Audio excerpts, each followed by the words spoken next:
ठीक है, तो यहाँ पर आप रिकॉर्ड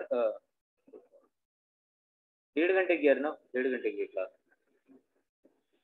तो यहाँ पर थ्योरम 6.6 मैंने लिख दी, ठीक है, और यहाँ पर जो है एरिया का रेशियो इक्वल कर दिया इनके साइड के रेशियो के स्क्वायर के। अब यहाँ पर एबीसी दे रखा था 64, इसका एरिया 121 दे रखा था, और यहाँ पर बीसी की कोई वैल्यू नहीं है, ईएफ की वैल्यू 15.4। बस इतना करना था आपने क्वेश्चन में। अब इधर स्क्वायर है, इधर स्क्वायर नहीं है, तो आपको देखना पड़ेगा ये किसी का स्क्वायर होता है, ये 8 का स्क्वायर है, ये 11 का स्क्वायर है। स्क्वायर से स्क्वायर काट दो आप,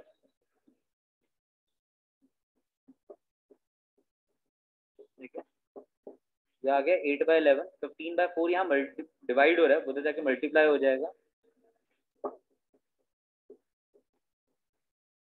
10 आ गया। अब 11 से सॉल्व करो, 11 बन जाए 11, 11 बन जाए 11, 11 4 जाए,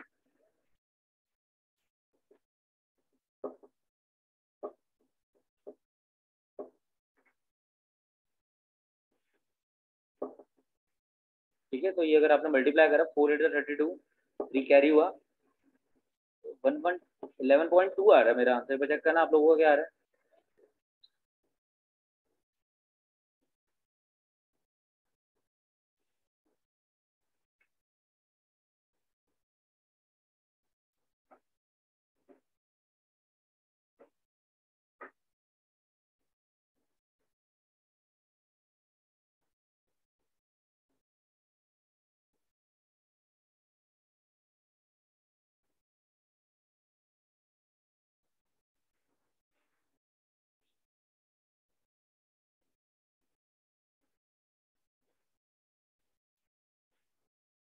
तो बताओ मुझे आपका आंसर क्या आ रहा है सॉल्व करके।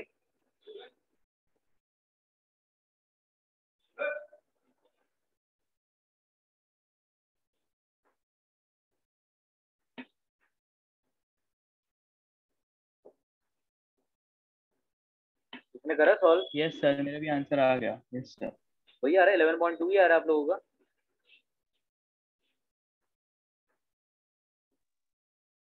अब उसके बाद देखो आप क्वेश्चन नंबर सेकंड, ठीक है। अच्छा एक सेकंड को, एक सेकंड पढ़ोगे।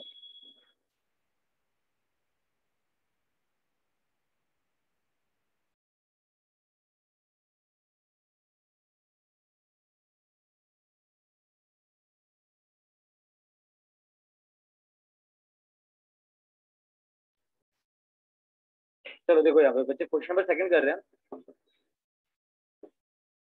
क्या है क्वेश्चन नंबर सेकंड के अंदर? डायगोनल और ट्रेपेजियम दे रखे हैं हमें, एबीसीडी, एबी पैरेलल है डीसी के, intersect each other at O.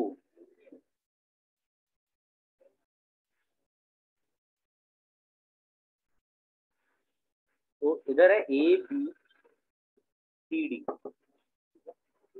Given में हम लिख देंगे क्या यहाँ पर कि ए बी जो है वो पैरेलल है किसके, डीसी के, और इंटरसेक्ट कर रहे हैं ओ पे।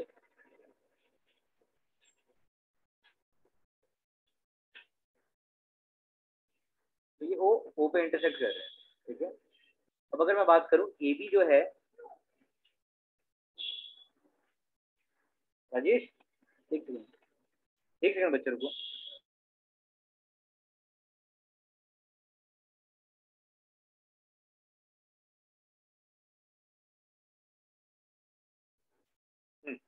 तो मैं क्वेश्चन दोबारा पढ़ रहा हूँ, क्या कह रहा है कि डायगोनल और ट्रेपेजियम जो है यहाँ पर एसी और बीडी को इंटरसेक्ट कर रहे हैं ऊपर, और हमें ए बी पैरेलल दे रखा है डीसी के।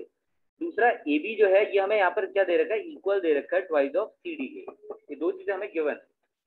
फाइंड क्या करना है, फाइंड रेशियो फाइंड करने हैं किसके, एरिया ऑफ ट्रायंगल एओबी और एरिया ऑफ ट्रायंगल सीओडी, यानी इन दोनों ट्रायंगल के रेशियो फाइंड करना जरा बच्चे।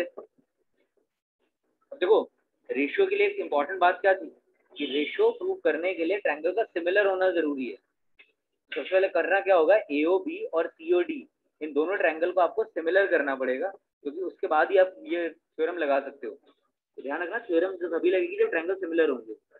तो ट्रायंगल को सिमिलर करो, ट्रायंगल एओबी को और ट्रायंगल सीओडी को करना जरा सिमिलर।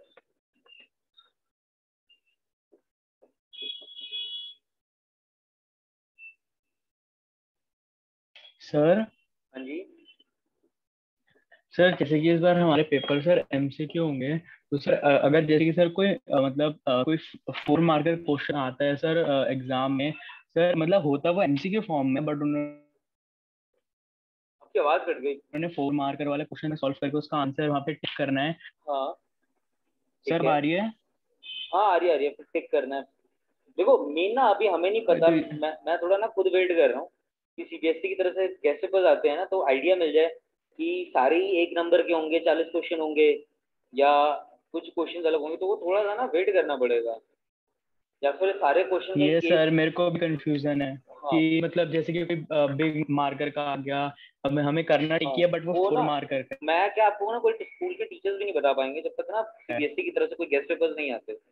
वो होता क्या है कि सैम्पल पेपर्स लॉन्च करते हैं एग्जाम से महीना 2 महीना पहले, तो उम्मीद है कि सितंबर की स्टार्टिंग में आ जाएंगे, सबकी बुक्स भी आ जाएंगी। थोड़ा सा वेट कर लो आप, क्योंकि मुझे पता क्या लग रहा है, सही बताऊं आपको, मेरे को ये लग रहा है कि क्वेश्चन तो होंगे, मतलब क्वेश्चन का अमाउंट बढ़ा देंगे, और एक एक नंबर के क्वेश्चन होंगे सारे। और जैसे कुछ क्वेश्चन हो जाएंगे, 10 क्वेश्चन केस स्टडी के डाल दिए हैं, जैसे केस स्टडी बेस्ड क्वेश्चन करे हैं ना आपने, थोड़ा बहुत तरीके से प्रैक्टिस करी है, तो उस तरीके के क्वेश्चन हो सकते हैं वो। बाकी वेट कर लेते हैं, वेट करके सोचना ज़्यादा बेटर है। अभी तो हम खाली अपने कंसेप्ट थोड़े इंप्रूव कर लेते हैं चैप्टर करके, कि हमें कंसेप्ट और किसी का क्लियर हो।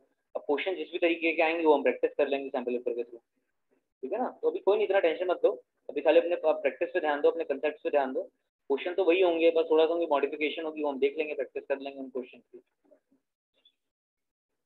चलो तो ओके सर। अब यहाँ पे आपको इन दोनों ट्रायंगल को सिमिलर करना है, एओबी और सीओडी के। इस तरीके का ट्रायंगल अपने पिछले एक्सरसाइज में सिमिलर करा था, क्योंकि आपको पैरेलल भी दे रखा है और वर्टिकली अपोजिट भी बना सकते हो।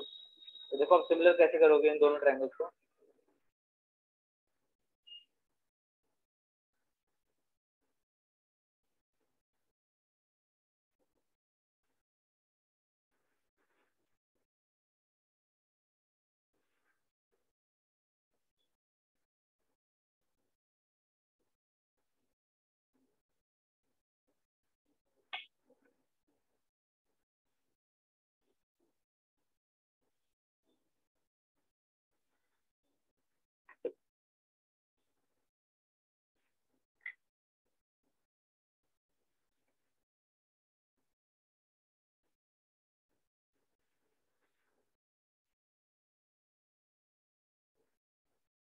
देखो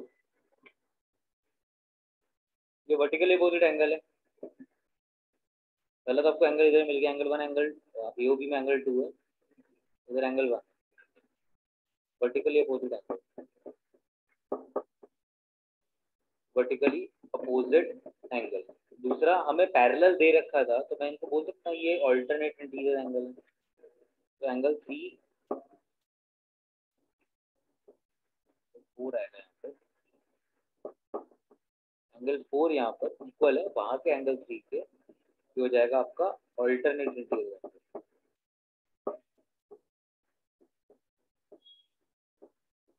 अब मैंने दोनों ट्रायंगल को तो सिमिलर कर दिया बाय डबल ए प्रॉपर्टी से दोनों ट्रायंगल आपके सिमिलर हो गए। ठीक है, अब अगर ये दोनों ट्रायंगल डबल ए प्रॉपर्टी से सिमिलर हो गए, तो हम यहाँ पर ऑब्वियस सी बात है वो थ्योरम लगा सकते हैं, कॉन्ग्रुएंट हो सकती है। ठीक है, तो यहाँ पर मैं ये वाली प्रॉपर्टी लगा सकता हूँ कि इनके एरिया का रेशियो इक्वल होगा कॉरेस्पॉन्डिंग साइड के रेशियो के इक्वल। तो एओबी और सीओडी ले रहा हूँ, तो मुझे कौन सी साइड की रिक्वायरमेंट है, मुझे फाइंड क्या करना है, एरिया फाइंड करना है। इन्फॉर्मेशन दे रखी है एबी और सीडी के बारे में, तो मेरे को यही साइड लेनी पड़ेगी। एओबी की मैंने साइड ली एबी, और वहां की साइड ले ली मैंने सीडी, तो एबी अपॉन सीडी का स्क्वायर। ठीक है, तो ये मैंने लगा दिया यहाँ पे थ्योरम 6.6। अब एओबी और सीओडी तो फाइंड करना है, तो एज इट इज चलेगा। ठीक है, एबी को एज इट इज आप एबी रखो, या फिर आप ये कह सकते हो एबी की हमें वैल्यू दे रखी है, कितनी दे रखी है, ट्वाइस ऑफ सीडी क्वेश्चन के अंदर गिवन है। अब क्वेश्चन में गिवन में वैल्यू देखो, एबी की वैल्यू दे रखी है, तो बेटर इसको हटा ही लेते हैं ना। एबी की जगह हम लिख देते हैं ट्वाइस ऑफ सीडी, और यहाँ ऑलरेडी सीडी तो है, यहाँ आ गया स्क्वायर, सीडी से सीडी कैंसिल, तो यहाँ आ जाएगा 2/1 का स्क्वायर, तो ये आ जाएगा 4/1। ठीक है, तो area of AOB upon COD आ रहा है 4/1, ये हमारा आंसर आ रहा है। एक बार देख लो जरा।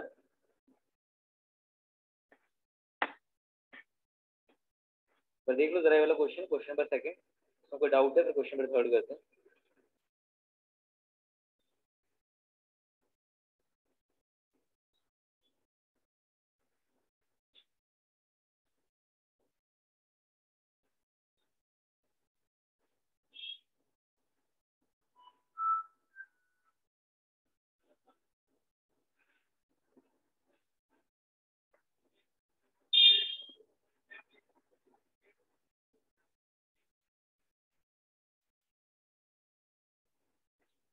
तो क्वेश्चन नंबर थर्ड के अंदर क्या है, फिगर दे रखे, पहले फिगर बनाओ आप और गिवन क्या है वो लिखो।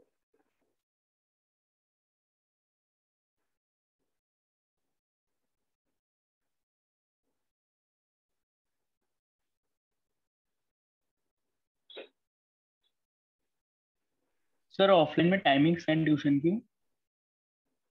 तो टाइमिंग है 3 to 4 है, बट अगर आप लोग एक कंबाइंड बैच बना लेते हो ना तो वहाँ पर मैं 1.5 घंटे की क्लास रखूँगा, 3 to 4:30 कर दूंगा।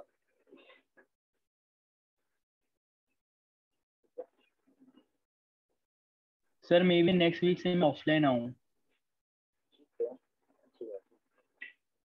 देखो मेन ना मेरे को ऑनलाइन में ये होता है कि ना मेरे को पता नहीं होता आप लोगों के रिएक्शन है, कोई जवाब नहीं देता, कोई इंटरेक्टिव क्लास नहीं होती, कोई पार्टिसिपेशन नहीं होता, तो थोड़ा सा मेरे को भी ये डिसइंटरेस्ट हो जाता है इस क्लास में। तो बेटर आप लोग बोला करो या तो अगर आपने ऑनलाइन रखनी है तो, नहीं तो ऑफलाइन आ जाओगे तो कोई दिक्कत नहीं है। चलो यहाँ पर देखो, ट्रायंगल एबीसी और डीबीसी दो ट्रायंगल्स हैं on the same day. Sir अगर जैसे सर सब ऑफलाइन आ जाएंगे सर, फिर भी टाइम 3 से 4 रखोगे?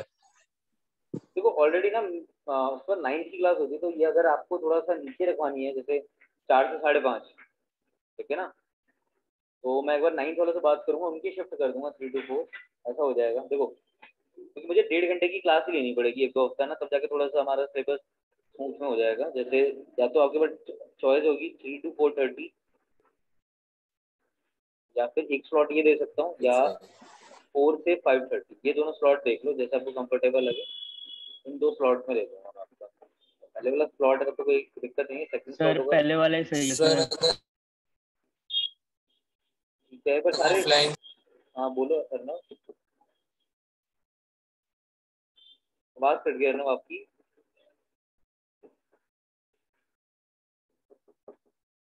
सर आपका नेट धीरे चल रहा है सर। कंफर्म कर देता हूँ, मेरी आवाज आ रही है सबको की ब्रेकेज हो रही है मेरी आवाज में सबकी, सबके पास? सर आ रही है सर।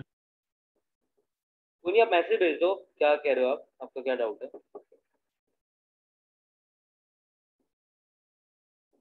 अच्छा आपका कोऑर्डिनेट ज्योमेट्री किस किस सर का पहले हो, वाला ठीक। आपका कोऑर्डिनेट ज्योमेट्री जो है किस किस का हो गया है स्कूल में, कोऑर्डिनेट ज्योमेट्री और ये एरिया रिलेटेड टू सर्कल, ये दो चैप्टर हो गए हैं स्कूल में सबके, या किसी के हो गए हो, एक चैप्टर हो गया हो? No sir. नहीं वो भी भगाएंगे ही। सर मेरी मैम तो अभी ट्रिगो पर ही है। अच्छा, और ना मैंने अभी यही तो बोला कि 1.5 घंटे की क्लास लूंगा, 3 से 4:30 या 4 से 5:30, 1.5 घंटे की ही होगी क्लास। सर सर अगर जैसे सारे बच्चे नहीं आएंगे तो 1 घंटे की होगी?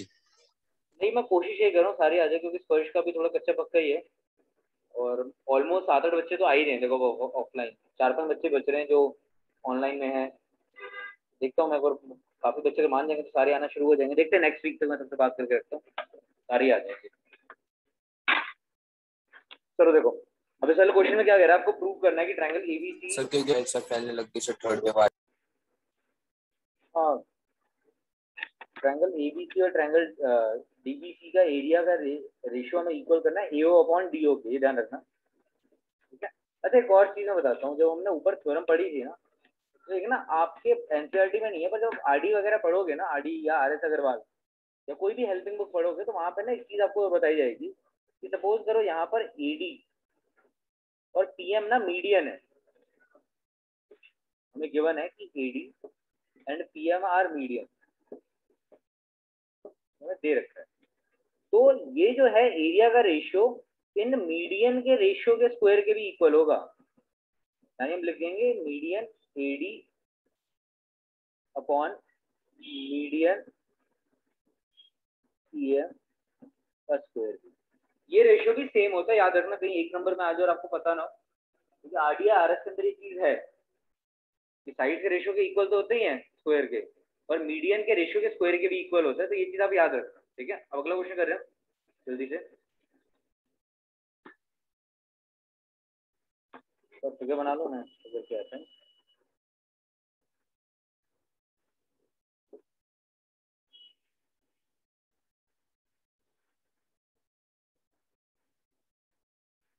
एक बार आपकी फिगर बना लो, मैं फिगर बना लेती हूँ।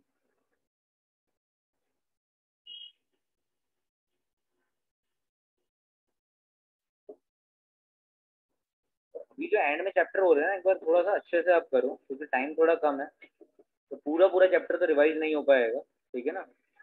ऐसा नहीं है कि चैप्टर में रिवाइज नहीं करूँगा, चैप्टर रिवाइज कराऊंगा, और इम्पोर्टेंट पार्ट या जो है टॉपिक ही रिवाइज करा पाऊंगा। अभी से अपने डाउट्स, अपने रिवीजन वगैरह शुरू कर दो, जो क्लास में हो रहा है उसको एक बार घर पर रिवाइज करो, ठीक है। टाइम कम है तो उसको ढंग से यूटिलाइज करो आप चीज़ें। ये आपका जो है फिगर थी जो हमें दे रखी थी। अब यहाँ पे हमें करना क्या है कि एबीसी का जो है, एबीसी हो गया ऊपर वाला ट्रायंगल, डीबीसी हो गया नीचे वाला ट्रायंगल, इसको इक्वल करना है एओ अपॉन डीओ के। तो देखो ये बिना कंस्ट्रक्शन के नहीं होगा, मैं आपको बता देता हूँ यहाँ पे कंस्ट्रक्शन क्या करेंगे। कंस्ट्रक्शन करके यहाँ से एक परपेंडिकुलर लाइन ड्रॉ करेंगे, परपेंडिकुलर लाइन यानी 90 डिग्री वाली लाइन, इसका नाम मैं रख देता हूँ एम, और एक यहाँ से परपेंडिकुलर लाइन ड्रॉ करेंगे, इसका नाम मैं रख देता हूँ एन, ठीक है। ये हमने काम करा, यहाँ पर परपेंडिकुलर लाइन ड्रॉ करिए बस, draw A M perpendicular to D C, और ऐसे ही वहां से परपेंडिकुलर लाइन ड्रॉ करी, draw D N perpendicular to B. ये हमने परपेंडिकुलर ड्रॉ कर लिया। अब प्रूफ निकालो, देखो जरा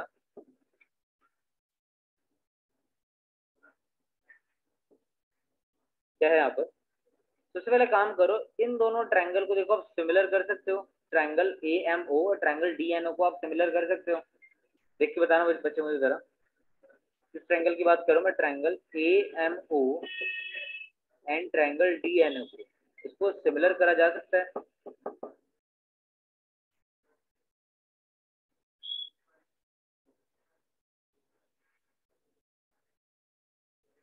हो जाएगा सिमिलर, मुश्किल तो नहीं है इसमें। एक वर्टिकली अपोजिट एंगल और एक एंगल 90 डिग्री का। यस सर, हो जाएगा। एक सेकेंड, तो यहाँ पर ये एंगल 1 है, ये एंगल 2 है, तो मैं ये कह सकता हूँ यहाँ पर ए एम ओ का एंगल 1 और यहाँ एंगल 2 ये है 90 डिग्री। सेम यहाँ पर ये बोल सकता हूँ ये एंगल 3 और इधर है एंगल 4, तो एंगल 3 एंगल 4 के इक्वल हो जाएगा वर्टिकली अपोजिट एंगल। तो triangle A M O similar हो गया ट्रायंगल डी एन ओ के, ठीक है। रीजन आ जाएगा डबल ए, और अगर ये सिमिलर हो गया है तो मैं यहाँ पर रेशियो बना रहा हूँ, तो मैं ये कह सकता हूँ कि A M upon D N का रेशियो इक्वल हो जाएगा ए ओ अपॉन डी ओ के। ये आपका सीपीएसटी के थ्रू आ गया,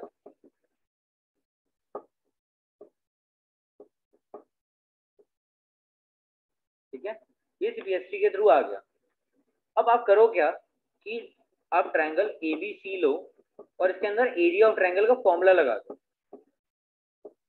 एरिया ऑफ ट्रायंगल एबीसी यानी ये इक्वल होगा half into base into height, ये एक नॉर्मल ट्रायंगल का फॉर्मूला होता है। तो यहाँ पर बेस की अगर मैं बात करूँ तो बेस है मेरे लिए बीसी और हाइट है जो परपेंडिकुलर साइड होती है जो कि हमने ड्रॉ करी थी ए एम।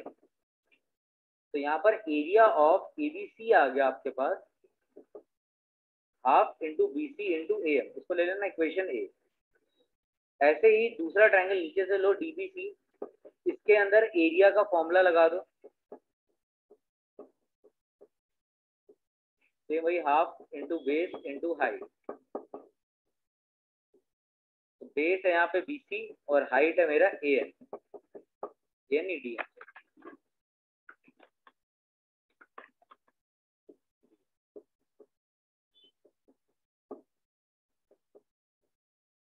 अब मुझे दोनों के एरिया का रेशियो निकालना था, तो मेरे पास दो इक्वेशन आ गई ए और बी, इन दोनों इक्वेशन को डिवाइड कर दो। इक्वेशन ए को हम डिवाइड कर रहे हैं एंड इक्वेशन बी। तो एरिया ऑफ एबीसी इधर आ गया, डिवाइड कर रहे हैं, यहाँ पे आ रहा है एरिया ऑफ डीबीसी इक्वल हो जाएगा हाफ बीसी इंटू एम, यहाँ आ जाएगा half BC into D M. तो हाफ से हाफ कैंसिल, बीसी से बीसी कैंसिल, यहाँ आ जाएगा ए एम अपॉन डी।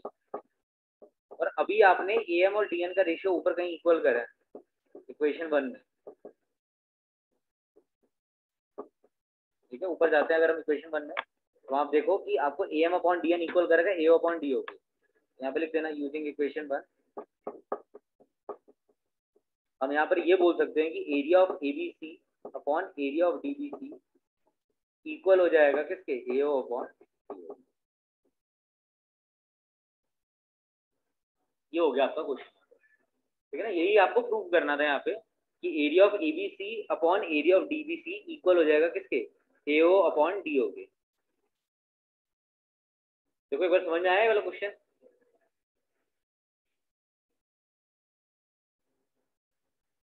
यस तो ठीक है, आ गया। तो अब अगला क्वेश्चन पढ़ो, क्वेश्चन नंबर 4। सर। वैसे आप वो बेसिक और स्टैंडर्ड के बारे में क्या कह रहे थे सर? मेरे स्कूल ने तो ऐसा कुछ पूछा नहीं है। देखो मैं बताता हूँ, होता क्या है कि पिछले पिछले साल नहीं, पिछले से पिछले साल मैथ्स को ना जाके 2 कैटेगरीज में डिवाइड कर दिया गया। एक है स्टैंडर्ड मैथ्स, एक है बेसिक मैथ्स। अब स्टैंडर्ड में क्या होता है कि आपके ना नंबर ऑफ क्वेश्चन जो पेपर में आते हैं वो थोड़ा ज़्यादा बाहर से आते हैं। मैं आपको बताऊँ क्लियरली, ऐसा नहीं होगा बिल्कुल एनसीईआरटी वाले उठ के आ जाएंगे। थोड़ा सा आपके ना वहाँ पे चेक करा जाता है कि बच्चे का कंसेप्ट कितना अच्छा है, ठीक है। और जो बेसिक मैथ्स होती है उसके अंदर क्या होता है कि डिट्टो आपका एनसीईआरटी वाले क्वेश्चन आ जाते हैं या उसी की तरह सिमिलर क्वेश्चन आ जाएंगे। यानी वो कह सकते हो बेसिक थोड़ा ईजी होता है, स्टैंडर्ड थोड़ा सा टफ हो जाता है। टफ क्या होता है कि उसमें क्वेश्चन की वेरिएशन अच्छी होती है। अब बच्चे के पास ना चॉइस होती है कि वो स्टैंडर्ड ले या बेसिक ले। अब वो बच्चे जिनको लगता है मैथ्स मुश्किल है या मुझे मैथ्स लेने का कोई फायदा ही नहीं है, मुझे आगे मैथ्स करनी ही नहीं है, मुझे मैथ्स तो चाहिए ही नहीं, तो वो बच्चे ऑप्ट करते हैं बेसिक के लिए, जिनको मैथ्स मुश्किल लगती है, जिनको मैथ्स सही है नहीं। पर जिन बच्चों को मैथ्स सही लगती है कि हाँ आगे जाके मुझे 11th-12th में अगर मैथ्स मिलेगी तो मेरे लिए कोई प्रॉब्लम नहीं है, मैं अभी भी अच्छे से करता हूँ तो आगे भी करूँ, या आगे आप कुछ ऐसा चूज करते हो जिसके लिए मैथ्स रिक्वायरमेंट होती है, जैसे आपका नॉन मेड विद मैथ्स, ठीक है ना, या कॉमर्स विद मैथ्स, तो उसके लिए मैथ्स आपकी रिक्वायरमेंट होगी तो आपको स्टैंडर्ड लेना पड़ेगा, ठीक है ना।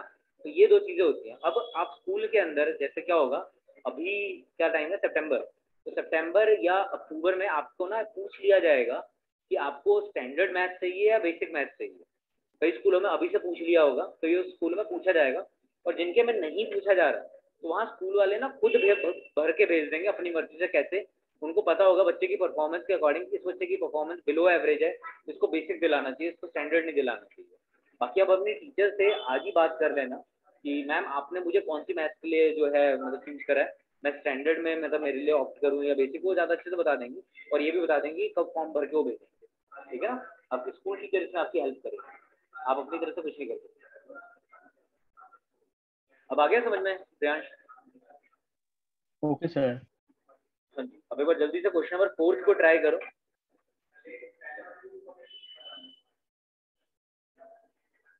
यहाँ पर क्या कह रहा है कि 2 सिमिलर ट्रायंगल्स इक्वल हैं, एरिया सॉरी इनके इक्वल है, तो क्या वो कॉन्ग्रुएंट होंगे? अच्छा क्वेश्चन है ये। मैं तुम्हें 2 ट्रायंगल बना रहा हूँ यहाँ पे,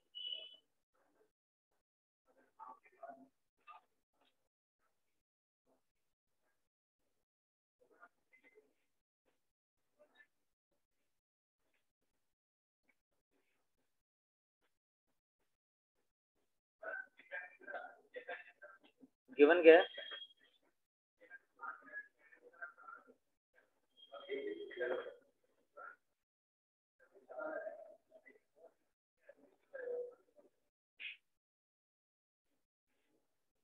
ये 2 ट्रायंगल्स के एरिया में दे रखे हैं, गिवन है।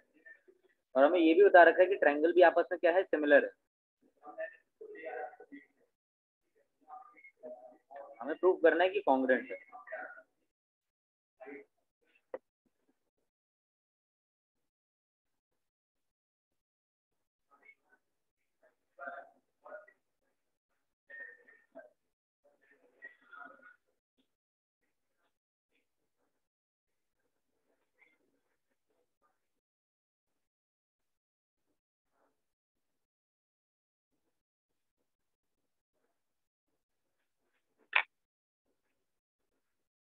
करना जरा, जो इन्फॉर्मेशन गिवन है उससे कुछ हो सकता है। मैं आपको थोड़ा हिंट दे रहा हूँ, यहाँ पे थ्योरम 6.6 लगा उससे बहुत कुछ हो जाएगा।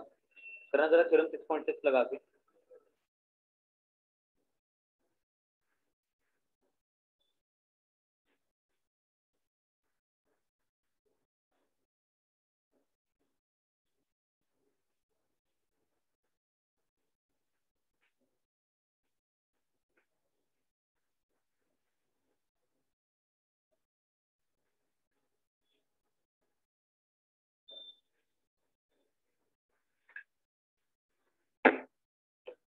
देखो आपको गिवन है यहाँ पे ट्रायंगल सिमिलर है,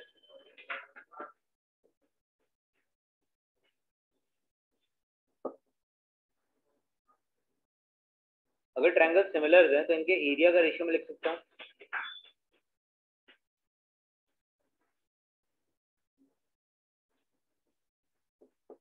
इक्वल होगा किसके, इनके साइड्स के रेशियो के स्क्वायर के, यानी A B upon P Q का square, A C upon P R का स्क्वायर, और बी सी अपॉन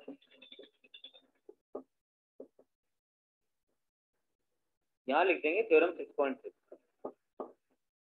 ठीक है, और हमें यहाँ पर अगर आप देखो ऑब्जर्व करो, एबीसी का एरिया इक्वल दे रखा है एरिया पी क्यू आर के।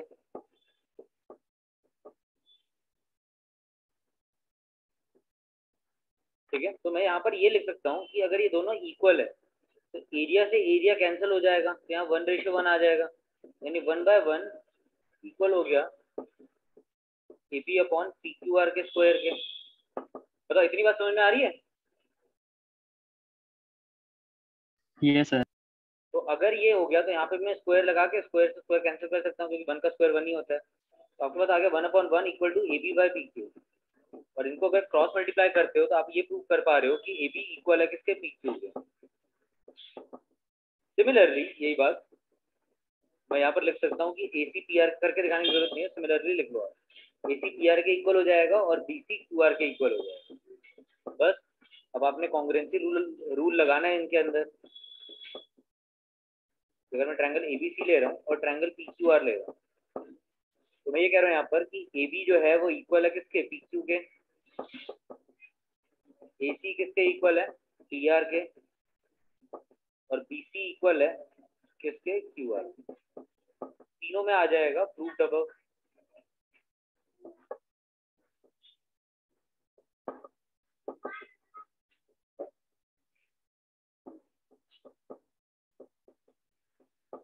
ठीक है, तो ये कॉन्ग्रुएंट हो जाएगा बाय एस एस एस।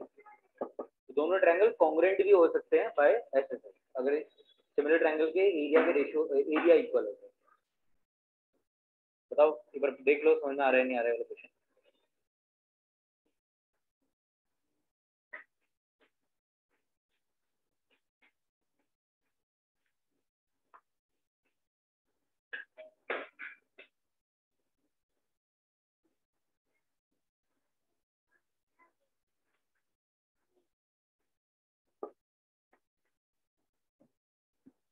बताओ आगे समझ में ये वाला क्वेश्चन।